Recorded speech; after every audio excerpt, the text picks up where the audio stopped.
चलो आज की वीडियो में हम देखने वाले ऑयल सेपरेटर।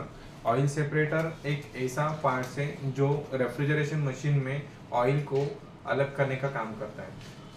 मुख्यतः सेंट्रलाइज प्लांट, चिल्लर प्लांट, आइस फैक्ट्री या कोल्ड स्टोरेज, इन बड़े बड़े रेफ्रिजरेशन मशीनों में इस ऑयल सेपरेटर का प्रयोग करते हैं। ये जो ऑयल सेपरेटर होता है, ये ऑयल सेपरेटर को कंप्रेसर और कंडेंसर दोनों के बीच में लगाया जाता है।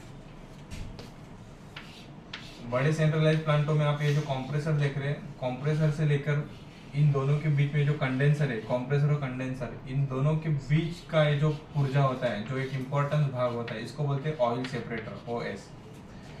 यही ऑयल सेपरेटर कंप्रेसर की डिस्चार्ज लाइन से जो high pressure high temperature gas निकलता है, इस गैस में से ऑयल को अलग करने का काम ये ऑयल सेपरेटर करता है।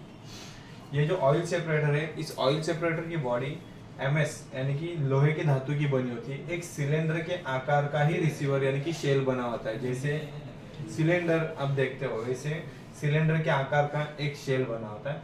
इस सिलेंडर के ऊपर इसकी ऊपर की बॉडी यहाँ से नट बोल्ट द्वारा टाइट की जाती है। इसको गैस्केट द्वारा और रिंग द्वारा एयर सील किया जाता है ताकि इसके अंदर से गैस लीकेज ना हो। इसमें ऊपर की ओर 3 लाइंस होते हैं, एक इनलेट लाइन होती है और 2 आउटलेट लाइन होते हैं। इन जो 2 लाइन होते हैं गैस के, इन ऑयल को ब्रेजिंग ट्यूब द्वारा ब्रेज कर सकते हैं और ऑयल का जो लाइन होता है, यहाँ पर फ्लेयर कनेक्शन द्वारा नट लगाकर इस ऑयल को क्रैंक केस में छोड़ सकते हैं। अब ये जो ऑयल सेपरेटर है, इस ऑयल सेपरेटर की बॉडी देखिए कि MS की धातु की बनी होती है। इस ऑयल सेपरेटर के अंदर जो ऑयल आता है, इस ऑयल को फिल्टर करने के लिए, ऑयल से आए हुए कार्बन को अलग करने के लिए एक फिल्टर लगा है, जिसको हम लोग बोलते हैं गैस फिल्टर। सेम ऑयल इसके आउटलेट पे भी लगा है। जो कंडेंसर की ओर जो ऑयल गैस जाता है, इस गैस में से पूरी तरह से ऑयल को अलग करके सिर्फ गैस को आगे भेजने के लिए यहाँ पर एक गैस फिल्टर लगा है। तो इन दोनों के बीच में यहाँ पर एक बैफल प्लेट लगा है। अभी ये तो देखा कि इसकी रचना मतलब कैसे बना है, ये एक्चुअली काम कैसे करता है। यहाँ पर जो हमने देखा कि इनलेट लाइन में फ्रॉम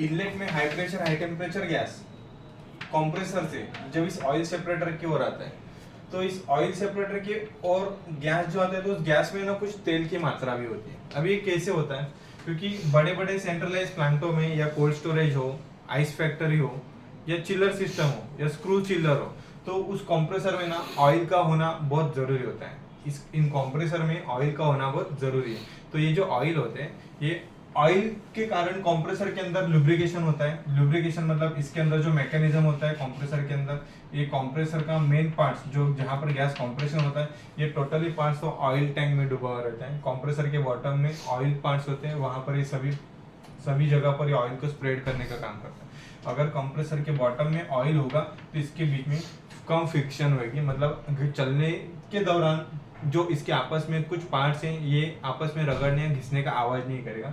साथ ही आपका कंप्रेसर स्मूथ चलेगा, ओवर हीटिंग से बचेगा। तो ये जो कंप्रेसर है, इस कंप्रेसर के अंदर का जो ऑयल है, ये ऑयल गैस कंप्रेस होते होते कुछ डिस्चार्ज भी होता है। नॉर्मली जब हम लोग डिस्चार्ज लाइन को फ्लशिंग करते समय देखते हैं कि यहाँ से जो भी कुछ गैस जाता है ना, तो गैस के साथ कुछ तेल की मात्रा भी आगे जाती है। अब ये तो बड़े बड़े सेंट्रलाइज प्लांटों में क्या होता है, इसके अंदर तो गैस तो किलो की मात्रा में चार्ज करते हैं, कैपिलर डी, जेरोल, Z+। ये जो ऐसे बड़े बड़े कंप्रेसर के अंदर जो ऑयल चार्ज करते हैं, इस ऑयल का कंप्रेसर में होना बहुत जरूरी है। अगर कंप्रेसर में ऑयल नहीं होगा तो इसके अंदर फ्रिक्शन नहीं होगी और ये जो अंदर का मैकेनिज्म है, ये मैकेनिज्म ब्लॉक हो जाएगा। आपस में चलते रगड़ते समय घिसने का आवाज आएगा। जो पिस्टन के ऊपर रिंग लगी होती है, ये पिस्टन की रिंग या पिस्टन कनेक्टिंग रॉड, क्रैंकशैफ्ट जो मैकेनिज्म है, ये सही तरह से काम नहीं करेंगे। तो इसके लिए कंप्रेसर में ऑयल होना बहुत जरूरी है। तो ये जो ऑयल कंप्रेसर की डिस्चार्ज लाइन यहाँ से जो फ्लो करती है, तो ये ऑयल कंडेंसर में जाने से रोकने का काम आपका ऑयल सेपरेटर करता है। अब ये कैसे होता है, देखो, जब कंप्रेसर की डिस्चार्ज लाइन से जो ऑयल इस ऑयल सेपरेटर के लाइन में आता है, यहाँ पर इनलेट में, तो यहाँ पर ना एक बड़े साइज का फिल्टर दिया है। इन दोनों फिल्टर में ना कुछ फर्क है। यहाँ पर एकदम स्मॉल साइज फिल्टर दिया है जो SS का बना होता है, यहाँ पर भी एक फिल्टर दिया है, लेकिन इसके बीच में ना थोड़ा सा ज्यादा गैप है। कंप्रेसर के डिस्चार्ज लाइन से जो गैस निकलता है, इस गैस में ऑयल और कुछ कार्बन के कण होते हैं, कुछ धातु के कण होते हैं, कुछ मिट्टी होती है। तो जो भी कुछ कार्बन वगैरह कुछ कण रहेंगे ये यहीं पर अटक जाएंगे और सिर्फ ऑयल है ना, ये ऑयल और गैस यहाँ पर गिरेगा। अभी क्या होगा, ऑयल का भार और उसकी डेंसिटी अधिक होने के कारण ये जो ऑयल रहता है ना, ऑयल ऐसे नीचे गिरता है और जो गैस रहता है ये गैस ऐसे पूरे शेल में ऐसे घूमते रहता है। अभी ये गैस ये डायरेक्टली इस दूसरे फिल्टर तक नहीं पहुंचना चाहिए, इसीलिए इन दोनों फिल्टर के बीच में एक बैफल प्लेट लगाएं।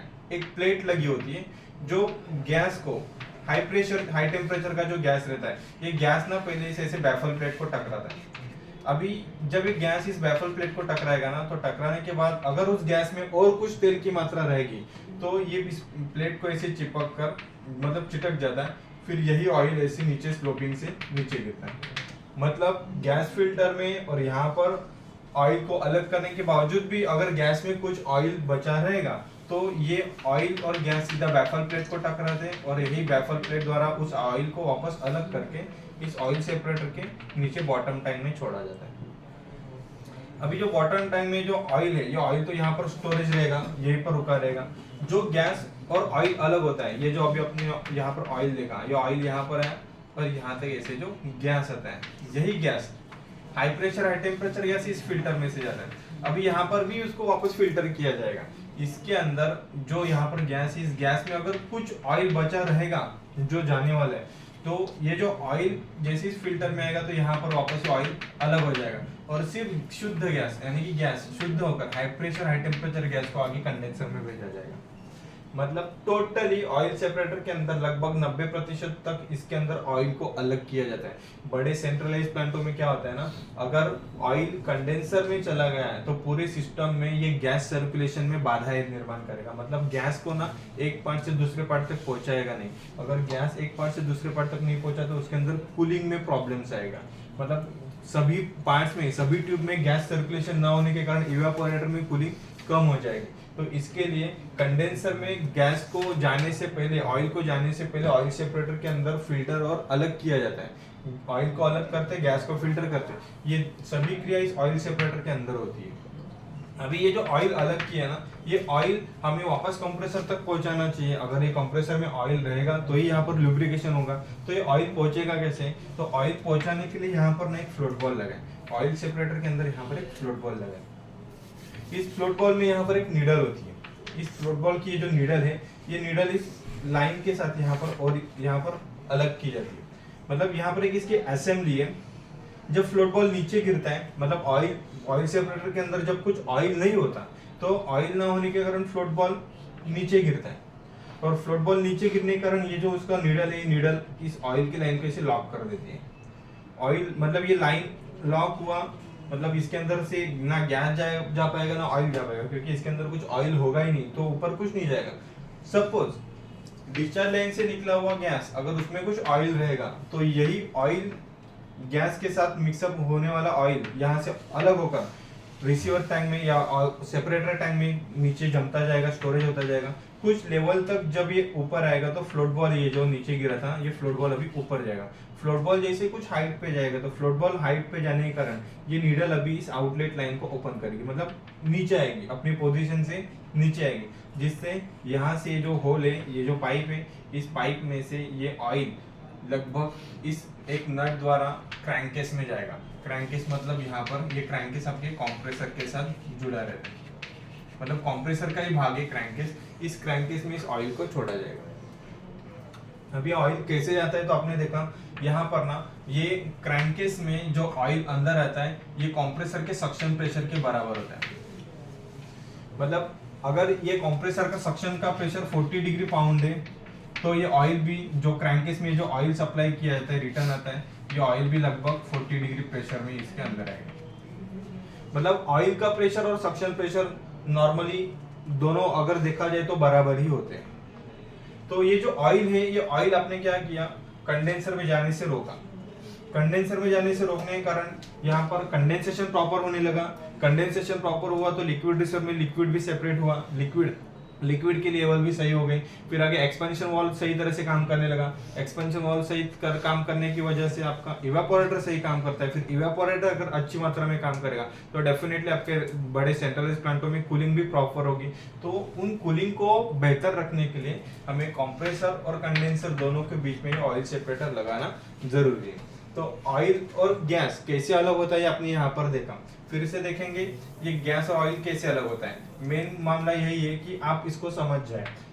जो गैस कंप्रेसर की डिस्चार्ज लाइन से इसके इनलेट में आता है, ये ना ब्रेजिंग करने वाले पाइप होते हैं। यहाँ पर हम लोग इसको आसानी से ब्रेज कर सकते हैं, जोड़ सकते हैं, गर्म करके जोड़ सकते हैं। इस पाइप में जो भी high pressure high temperature gas आएगा, अगर इस गैस में कुछ कार्बन रहेंगे, कुछ पार्टिकल रहेगा, तो यहीं पर ये अलग हो जाएंगे। गैस से भरा हुआ जो ऑयल रहेगा ये सडनली ऐसे नीचे आएगा। अभी ऑयल अपने वजन से तो अधिक होता है, बाहर से अधिक होता है, तो नीचे ही गिरेगा।